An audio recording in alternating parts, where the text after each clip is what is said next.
Kenapa orang Kristen itu harus giat berbuat baik? Titus 2 ayat 7 berkata gini, dan jadikanlah dirimu sendiri suatu teladan dalam berbuat baik. Hendaklah engkau jujur dan bersungguh-sungguh dalam pengajaranmu. Kristenan itu identik dengan kebaikan. Di mana-mana orang Kristen itu dituntut baik, katakan amin. Kalau Anda tidak baik, dunia bingung. Dan ternyata ayat ini menegaskan bahwa kita harus jadi teladan dalam berbuat baik. Gak boleh orang Kristen ngomong gini, apa urusannya sama saya? Kenapa dia susah saya mesti tolong? Ternyata Tuhan itu mau kita jadi teladan. Bayangin kalau Yesus bilang gini, ngapain mereka yang berdosa saya yang mesti mati? Ngapain mereka yang berdosa, mereka yang jahat, saya mesti turun ke dunia untuk menyelamatkan mereka? Biar aja dihukum mereka. Yesus gak kayak gitu. Tapi Yesus turun untuk kita, menyelamatkan kita. Dan kita yang gak layak terima kebaikan dia selamatkan kita. Kita ini dituntut untuk jadi teladan dalam berbuat baik. Kebaikan itu gak perlu banyak alasan. Gak perlu alasan untuk nolong orang. Roma 15 ayat yang pertama. Kita yang kuat wajib menanggung kelemahan orang yang tidak kuat. Dan jangan kita mencari kesenangan kita sendiri. Setiap orang di antara kita harus mencari kesenangan sesama kita demi kebaikannya untuk membangunnya. Saudara dengar firman Tuhan, orang yang kuat harus menanggung yang lemah. Kalau hari ini Anda dilahirkan ke dunia ini dalam keadaan kaya raya, Anda punya tanggung jawab untuk menolong yang lebih lemah. Kalau di dalam keluargamu sebagai anak, anggota keluarga, rumah tanggamu yang paling diberkati Tuhan, saya kasih tahu, Anda punya tanggung jawab untuk menolong keluarga mulai yang lebih lemah. Ironis sekali ketika di keluarga besar mama saya temukan justru yang paling kaya, paling pelit, yang paling kaya, yang paling gak peduli sama adik-adiknya. Tuhan itu memberkati kita dengan satu tujuan, supaya kita peduli kepada orang yang lebih lemah dari kita. Tujuannya apa sih? Supaya kita itu tidak jatuh dalam dosa keserakahan. Kita tidak boleh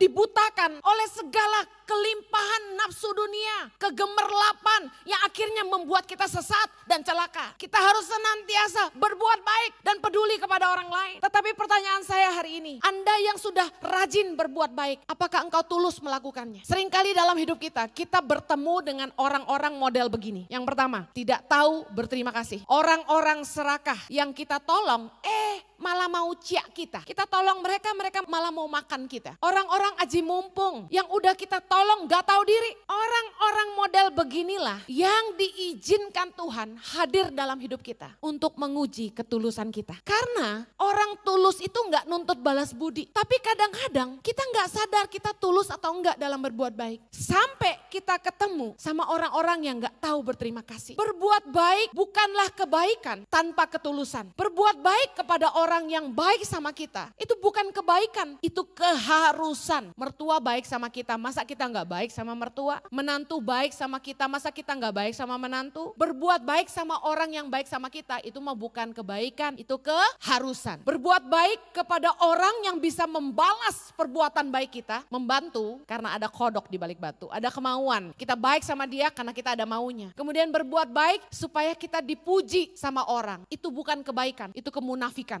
Berbuat baik karena memandang muka, lihat-lihat orang. Itu bukan kebaikan, itu kepentingan.